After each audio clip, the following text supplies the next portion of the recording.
সাম্প্রতিক বন্যায় চট্টগ্রামে ক্ষয়ক্ষতি হয়েছে প্রায় ১,২০৯ কোটি টাকা। সাতকানিয়া ও বাঁশখালী সহ ৫ উপজেলায় এখনও বন্যার ধকল কাটিয়ে উঠতে পারেনি অনেকে।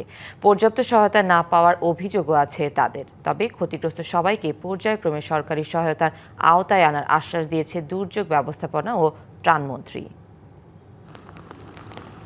সম্প্রতি ভয়াবহ বন্যার কবলে পড়ে চট্টগ্রামের বিস্তীর্ণ জনপদ। বাঁশখালী, সাতকানিয়া সহ বিভিন্ন উপজেলায় ঘরবাড়ি, সড়ক, ফসলি জমি থেকে শুরু করে কৃষি, মৎস্য ও প্রাণী সম্পদ ক্ষতি হয়েছে প্রায় সব খাতেই। জেলা প্রশাসনের হিসেবে বন্যায় সামগ্রিক ক্ষতির পরিমাণ ১,২০৯ কোটি ১৬ লাখ টাকা। বন্যায় নানাভাবে ক্ষতিগ্রস্ত হয়েছেন ৩,৫৮,৭৮৫ জন। ২০,৫০৮টি বাড়ি পরিপূর্ণ ও আংশিক ক্ষতিগ্রস্ত হয়েছে, যার বেশিরভাগই বাঁশখালীতে। এখানে কিছু সরাতে পারি না, সব কিছু পানির নিচে চলে গেছে।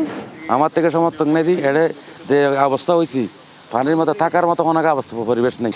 নগদ নিয়ে এলো হার না মানা হার অফার। সর্বনিম্ন ১০,০০০ টাকা রেমিটেন্স নগদে পাঠালে থাকছে স্বর্ণের হার জেতার সুযোগ। বিভিন্ন উপজেলায় ১৫,৯৭৪ হেক্টর কৃষিজমি ও বীজতলা নষ্ট হয়ে ক্ষতি হয়েছে ১৯৮ কোটি টাকার। এছাড়া হ্যাচারি, মাছের প্রকল্প ও চিংড়ি ঘের প্লাবিত হয়ে ক্ষতির পরিমাণ অন্তত ৬৬ কোটি টাকা। আমাদের ক্ষতিটা এত বিশাল যে আমরা এখন বিনিয়োগটা এখন ধরে রাখতে পারি না। সোজা কথা হচ্ছে এটাই। ব্যক্তিগত আমার ১.৫ কোটি টাকার উপর। এখন আমরা তো আসলে প্রজেক্ট যারা খামার করে এরা তো প্রত্যেকের ঋণগ্রস্ত। ক্ষতি হয়েছে প্রাণী সম্পদেরও। গরু, ছাগল, মুরগিসহ বন্যায় মারা গেছে ১,৩০,০০০-এর বেশি প্রাণী। ক্ষতির পরিমাণ ১২.৫ কোটি টাকা। এখন আমাদের ক্ষতিপূরণ করতে চাইলে অনেক কিছু ক্ষতি হয়ে গেছে। অনেক ধান, গরু, ছাগল নষ্ট হয়ে গেছে ছিল, কিন্তু মুরগিটা অনেক কষ্ট করে পালছি, অনেক ঋণ নিয়ে ব্যবসা করছি, কিন্তু এখন তো কিছু করার উপায় নাই। সবচেয়ে বেশি ক্ষতিগ্রস্ত হয়েছে যোগাযোগ খাত। ২,৫২৮ কিলোমিটার সড়ক পূর্ণ ও আংশিক ক্ষতিগ্রস্ত হয়, যার পরিমাণ দাঁড়িয়েছে ৪৮৮ কোটি টাকা। ক্ষতিগ্রস্ত সবাইকে পর্যায়ক্রমে সরকারি সহায়তার আওতায় আনার উদ্যোগ নিয়েছে সরকার। অনেক গরিব মানুষের, অসহায় হতদরিদ্র মানুষের বাড়ি একদম বিলীন হয়ে গেছে।